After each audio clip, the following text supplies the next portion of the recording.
Vamos a hablar entonces aquí de algunos, ¿ya? Los más importantes. Desde luego tenemos que hablar de la reina, ¿no? Que es la aspirina. La aspirina es uno de los primeros medicamentos, ¿no? Que se pudo sintetizar, ¿no? En los primeros años, los más antiguos, ¿no? Esta tiene efecto, desde luego, a nivel de la ciclooxigenasa, ya tanto de la 1 como de la 2. La 1 es una ciclooxigenasa que está en realidad en todo el cuerpo, por eso decir que es ampliamente expresada, y es la más importante en las plaquetas, acuérdate, en las plaquetas, ¿no? La COX-2 se expresa en células, sobre todo en sitios de inflamación, y también en varios tejidos, ¿no? O sea, está en tejido, doctor, y también está en células algunas inflamatorias. La COX-3, doctor, es una ciclooxigenasa que no tiene importancia clínica, es una variante de la COX-1, y no, desde luego, no la estudiamos, ¿no? Porque no hay un efecto significativo.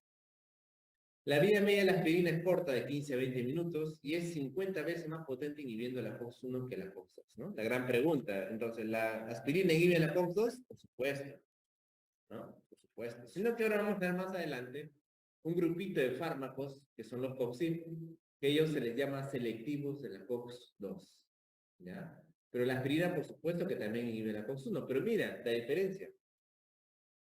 Es 50 veces más potente inhibiendo la COX-1. ¿Qué quiere decir, doctor? O sea, que obviamente para que con la aspirina pueda inhibir a la COX-2 de manera adecuada, tengo que dar una dosis muy alta, ¿no? Bastante alta, porque es 50 veces más potente inhibiendo la COX-1. ¿Ya? Este de aquí es lo mismo que les había explicado, esta es la fosfolipasa, la ciclooxigenasa, ¿no? Aquí están algunas prostaglandinas importantes a recordar, ¿no? La I2, como les decía, importantísima en la agregación plaquetaria. Inhibe, perdón, la agregación plaquetaria, sin embargo, la que favorece y la que va a ser inhibida por la aspirina es el tromboxano, A2. Tromboxano. La prostaglandina E2 también es una inflamatoria, perdón, ¿no? Genera hiperalgesia, fiebre, ¿no? La PGF está en el útero, por ejemplo, y la PG2 en los músculos, en la contracción muscular, como dice ahí, de músculo liso, y también estimula las células mastoides. ¿Ya? Esas son algunas de las funciones de estas prostaglandinas. Y ahora la pregunta, pues, obviamente, es ¿para qué me sirve la aspirina? La aspirina antiguamente, vamos a poner acá, antiguamente se usaba como analgésico, ¿no? Dolor de cabeza, aspirina, ¿se acuerdan? Antes, analgésico. También como un antiinflamatorio. Sin embargo, el problema con la aspirina es que, como les digo, para que ejerza este efecto analgésico y el antiinflamatorio sobre todo, se necesitan dosis muy altas, de 1 gramo a 2 gramos a veces, ¿no? La aspirina actualmente viene en pastillas en tabletas de 100 miligramos. Entonces, imagínate, ¿no? Para un efecto antiinflamatorio se necesitaba pues una dosis de 1 gramo, ¿no? Y yo, por ejemplo, ya no estudié con eso, pero antiguamente, pues, cuando había artritis reumatoide, que usaban aspirina, ¿no? ¿Entienden? Entonces, artritis reumatoide, paciente con dolores, ok, le daba para el dolor, pero cuando yo quería ejercer este efecto antiinflamatorio, ¿no? O sea, no solamente que me calme el dolor, sino que me desinflame las articulaciones en la artritis reumatoide, se usaba aspirina a dosis altísimas. Entonces, el uso de aspirinas a dosis altas obviamente tiene complicaciones también, ¿no? Puede incluso causar también nefropatías. Y por eso es que ya no se usa, porque tenemos otros medicamentos más efectivos y tenemos medicamentos que con dosis bajas me pueden generar una analgesia similar, ¿no? Caso desde luego del naproxeno, del ibuprofeno. Y más bien, ¿para qué me sirve entonces la aspirina? Por su función antiagregante. ¿Antiagregante de quién era? Antiagregante de plaquetas, ¿no? De las plaquetas. Mira, se dice que dosis incluso de 80 miligramos interdiario es suficiente para generar la inhibición plaquetaria que yo quiero, pero desde luego, como es muy difícil que los pacientes tomen eso, simplemente se les da 100 miligramos al día, ¿no? Cada 24 horas. Mira, que con 100 miligramos de aspirina al día se logra el efecto ya antiagregante que desea, ¿no? Comparado a una dosis de 1 gramo o 2 gramos que necesito para recién generar un efecto antiinflamatorio importante. ¿Ya? Entonces la aspirina, por eso les digo, actualmente se usa por su efecto antiagregante plaquetario. ¿Ya? Incluso hay pastillas, ¿no? Que le dicen cardioaspirina, le ponen, ¿no? Ahí para recordar un poquito el tema del beneficio que causa a nivel cardíaco. Entonces, a nivel clínico, ¿para qué me sirve? Ya en casos concretos, ¿no? Por ejemplo, para infarto cerebral. Tanto para prevención primaria como para prevención secundaria. ¿Saben ustedes qué significa prevención primaria secundaria? ¿Sí se acuerdan?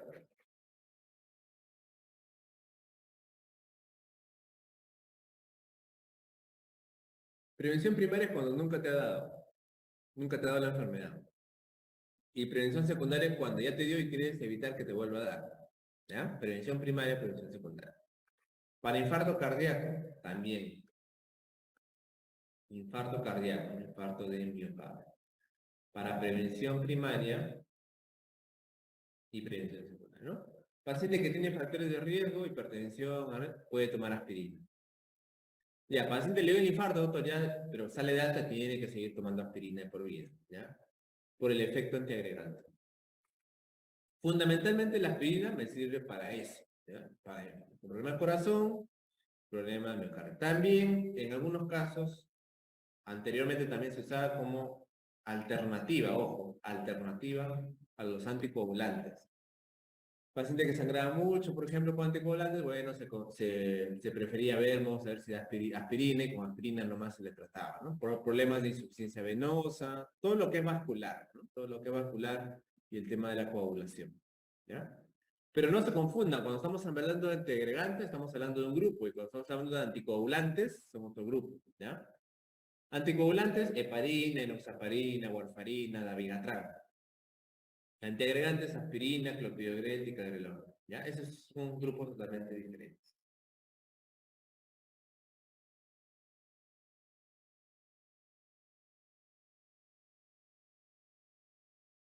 Entonces, la aspirina, como les digo, fundamentalmente me sirve para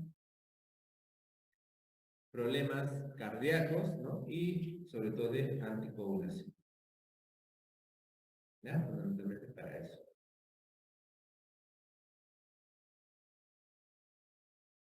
Ahora, ¿cuáles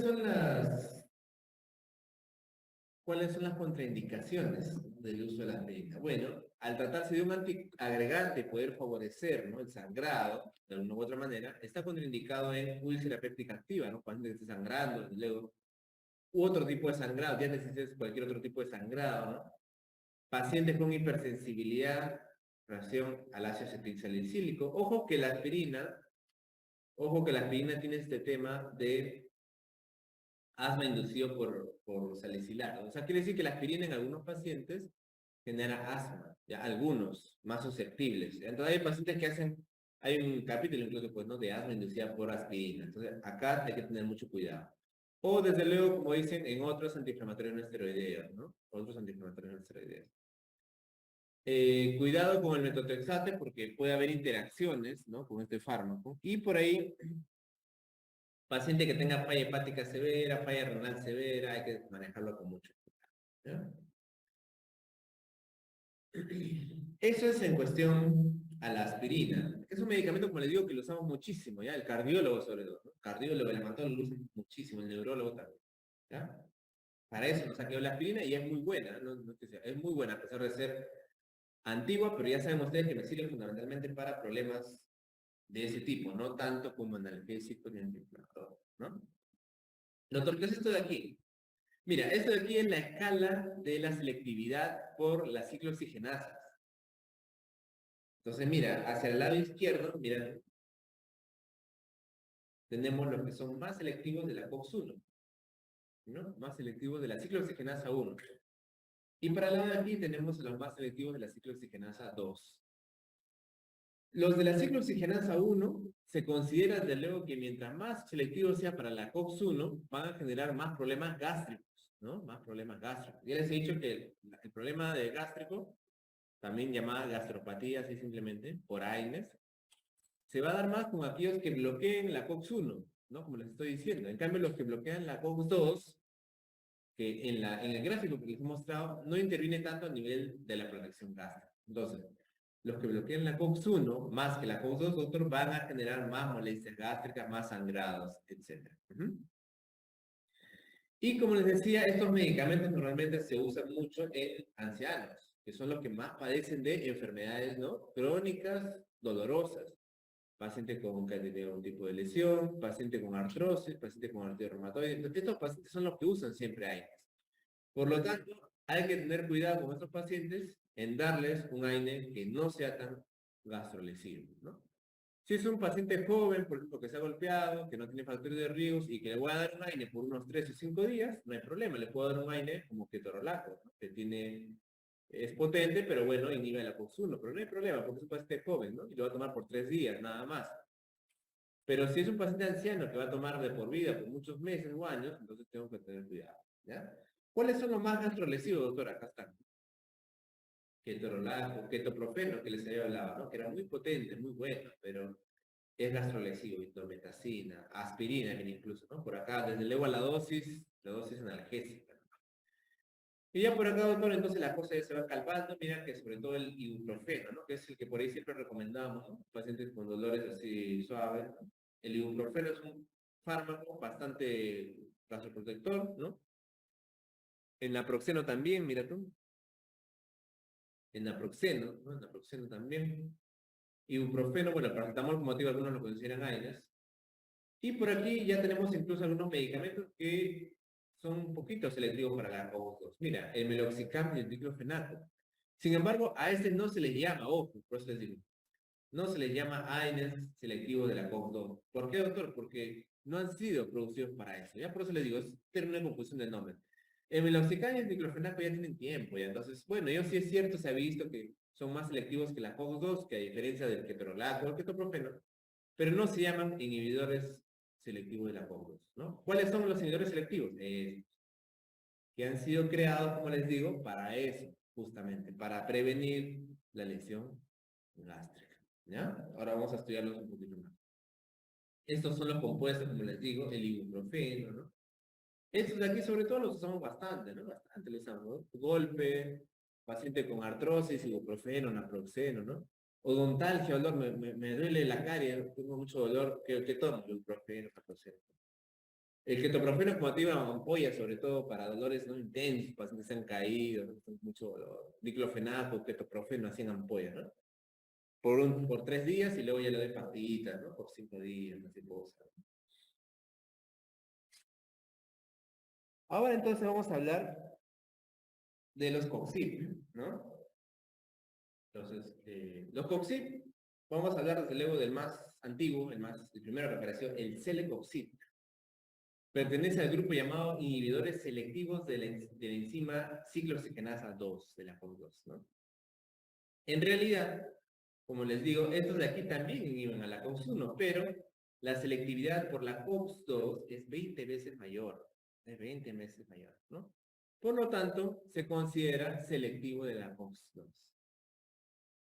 ¿Para qué me sirve? Es un agente antiinflamatorio, analgésico y antipirético, ¿no? También no les había dicho, ¿no? Antipirético porque baja la fiebre, ¿no? Todos los AINES, de alguna u otra manera, bajan la fiebre, uno más que otro, ¿no?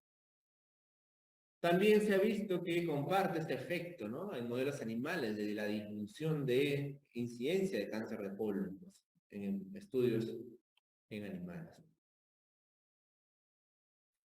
Este Celecoxib, entonces lo puedo usar para muchas enfermedades. Tratamiento de la osteoartritis, que es la artrosis, ¿no? Artrosis de rodilla, ¿no? Artrosis de las manos, del hombro. 200 miligramos una vez al día o 100 miligramos 2 veces al día. Esa es la dosis de Celecoxib, ¿no? Todavía en niños no ha sido demasiado probado hasta ahora. En la artritis reumatoide, doctor, lo puedo usar también. 100 a 200 miligramos. Pero aquí un poco más, 2 veces al día. Ya 100 a 200 miligramos 2 veces al día. En algunos casos se puede usar una sola dosis, porque tiene un tiempo relativamente de duración importante. La mayoría de la cápsula se absorbe el 99% y 11 horas en tiempo de vida media exacto, ¿no? Más o menos a la media hora o a los 80 minutos ya empieza a haber este efecto grande de calmar el dolor. Fundamentalmente se elimina por metabolismo hepático donde al menos 1% de la dosis se trata sin cambios en la orina. ¿Qué me puede causar el celecoxib, doctor? ¿Qué efectos adversos? Comúnmente puede causar dolor abdominal, diarrea, sobre todo dispepsia, pito, y ya más raramente puede causar náuseas, vómitos, edema periférico, que este es bastante raro, mira, 0.1%, ¿no? Piel y tejido secundario, y un poco de prurito a nivel de la piel. Fundamentalmente un poquito de desconfort, ¿no? Pero no genera, pues, desde luego, el sangrado, ¿no? La gastritis tan importante que sí generan, por ejemplo, la aspirina, ¿no? Un tema un poquito álgido, ¿no? Ha sido el tema de los eventos a nivel cardiovascular, ¿ya? Doctor, o sea, el celecoxib y los coxib en general son mucho mejores que los AINES clásicos en cuanto a gastritis y, ¿no? y hemorragia digestiva, que es un tema, no crean que es algo sencillo, ¿no? O sea, hay muchos pacientes ancianos que están con ibuprofeno, ketoprofeno y vienen a la emergencia sangrando, ¿no? Y a veces incluso con una hemorragia digestiva bastante severa, ¿no? Se chocan, hipotensión, etcétera. Pero el tema con los coxib es que por ahí se han visto algunos estudios en que algunos medicamentos, en algunos pacientes, aumentan un poco la presencia de eventos cardiovasculares. ¿Ya? Eventos cardiovasculares. ¿Cuál es, doctor? Infarto de miocardio, por allá se ve. ¿No? Ese estudio, por ejemplo, que ustedes ven aquí, ¿no? Un aumento un poquito de la incidencia, ¿no? Con el celecoxib, ahí está la dosis, incluso con las dosis mayores de eventos cardiovasculares o infarto de miocardio. ¿Ya? Eso todavía no está demasiado estudiado, pero sí se recomienda que hay que tener en cuenta de que los pacientes que van a recibir eso deben ser a nivel cardiovascular idealmente sanos, ¿ya? No deben tener problemas cardiovasculares, ¿no? Anginas, coronariopatías, etc. Y en el embarazo, doctor, cuidado por ahí, se ha visto que, bueno, igual que algunos AINES, ¿no? Pueden causar cierre prematuro del ductus arterioso, que ustedes saben que es una estructura ¿no? fetal que causa bienestar al feto, desde luego. Idealmente evitarse su administración durante el tercer trimestre del embarazo. Y en uso durante la lactancia no hay demasiados estudios para poder hacer precisiones, ¿no?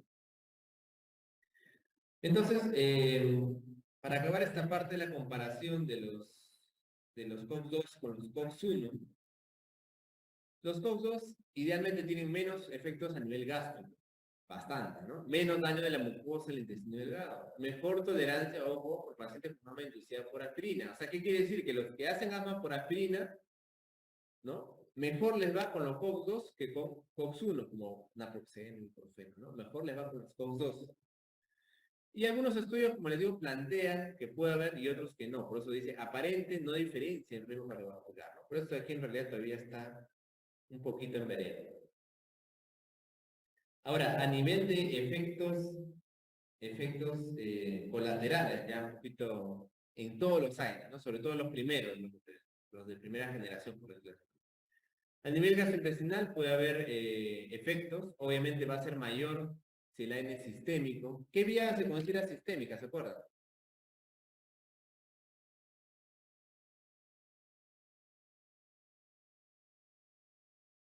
La vía oral, ¿no? La vía oral, la vía endovenosa, sistémica, ¿no? En cambio, por ejemplo, local sería crema, ¿no? Hay cremas de AINE, hay crema de diclofenaco, ¿no? Para dolores locales, es el local. Eso obviamente va a tener menos efecto adverso, ¿no? A nivel gastrointestinal. Como les decía, pues la lesión, la mucosa gástrica va a estar desprotegida por haber una disminución del flujo sanguíneo, por la inhibición de las prostaglandinas que protegen, ¿no? Al estómago. Va a ser mucho más frecuente, desde luego, en ancianos. Pero antes de hablar en realidad de este efecto de hemorragia, que es el más temible, hay otros efectos más frecuentes, ¿no? Que son, por ejemplo, la dispepsia, el dolor, la gastritis. Eso es más frecuente, ¿no? O sea, no es más frecuente la hemorragia, pero sin embargo, desde luego, la hemorragia es lo más peligroso, lo que más me llama la atención. A veces puede haber incluso hemorragias, perforaciones en casos extremos, ¿no? Generalmente, esto sucede, doctor, si el paciente, además de AINES, toma corticoides o anticoagulantes, ¿no? Eso es más frecuente, aumenta el riesgo todavía, ¿no? ¿Quiénes son los que generan poco, doctor? O sea, los que están relacionados con menos gastrolesividad, ibuprofeno, ¿no? Por ahí está el diclofenaco, los codos del autor, ¿no? Intermedios se considera el naproxeno, a la aspirina, al Sulindac. Y los que tienen mayor riesgo, acá te los presento, ¿no? El ketorolaco, el ketoprofeno también, ¿no? Doctor, ¿qué puedo hacer para evitar el sangrado? Si yo le voy a dar a un paciente AINES, se puede recomendar administrar ranitidina u omeprazol, ¿ya?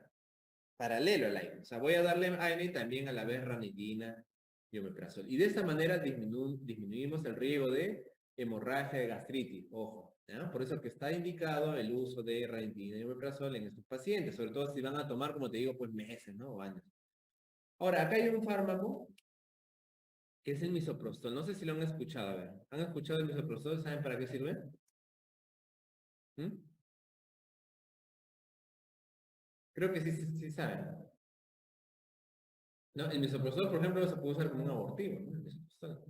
Y los ginecólogos lo usan, sí, por ejemplo, cuando tienen un paciente, una mujer con aborto y desde luego tienen que, entre comillas, limpiar, ¿no? Que el útero expulse todos los restos, pues le pueden dar. Pero el misoprostol también en realidad ayudaría porque tiene un efecto análogo de las prostaglandinas. Entonces ayudaría a prevenir este efecto gastrolesivo del AINE. Es más, en Europa, por ejemplo, que su uso está más permitido, hay pastillas con AINE y misoprostol a la vez. O sea, te viene de frente el AINE con el misoprostol, ¿no? Para evitar justamente este efecto gastrolesivo. Les comento porque también incluso han preguntado en el examen de nacional, ¿no? El efecto del misoprostol, a pesar de que no lo usamos de esa manera. Ustedes no van a ir a un hospital y van a ver que usan un misoprostol para eso, ¿no? Doctor, a nivel renal, ¿también hay problemas? Sí. Ya les hablé del efecto gastrointestinal, que es el más frecuente, el más peligroso, pero también el AINE puede causar problemas renales, y o sea, es raro, pero sí es importante saberlo, ¿ya? Porque sí se puede ver. Puede haber toxicidad aguda, ¿no? Pacientes que pueden tener una disminución del flujo renal, hacen retención de sodio, o toxicidad crónica. Raramente puede causar enfermedad renal crónica, nefropatía intersticial también a nivel del intersticio. Y esto sobre todo se ve con indometacina y ketoprofeno, ¿ya? Pero sí hay un capítulo, ¿no? De toxicidad renal por AINES, ¿ya? Así que hay que tener cuidado. Bueno, evaluar al paciente, ver su orina, creatinina. Y luego ya están los rarazos, digamos, ¿no? Los que son ya demasiado raros. Anemia plástica, ¿no? Por ejemplo, el metamizol, ¿no? No sé si han escuchado el metamizol, ¿no? Está relacionada a anemia plástica. Acá lo usamos normalmente. En Estados Unidos creo que no lo usan ya. También es un tema un poco de raza. Dice que a los de raza aria un poco más les genera anemia plástica, como te digo, que te baja a nivel de la médula ósea, ¿no? Le baja la hemoglobina, le baja las plaquetas y también incluso los leucocitos, ¿ya? Por eso que en Estados Unidos no se usa, está proscrito, ¿no? Y bueno, por ahí he escuchado unos comentarios de algunos que dicen, ¿cómo se usa metamizol? Pero aquí en Perú, en Latinoamérica no es frecuente, para nada frecuente esto, ¿ya? O sea, el metamizol lo usamos todavía, pero ya en algunos países se ha prohibido. Bueno, también obviamente hay otros, ¿no? Tenemos también depende de la disponibilidad de medicamentos.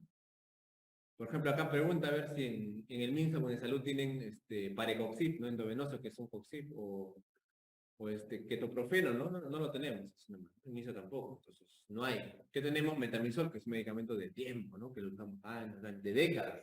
Y tenemos incidencia muy rarísima de agranulocitosis. Reacción de hipersensibilidad, como les digo, cualquier medicamento puede causar un Steven Johnson, un shock anafiláctico, ¿no? Colestasis a nivel hepático también es relativamente relacionada a los AINES, ¿no? A nivel neurológico, tinnitus, vértigo, sordera. Vamos a responder las preguntas, entonces, ¿qué les parece hoy? ¿Qué me dice la primera? ¿Cuál sería la respuesta?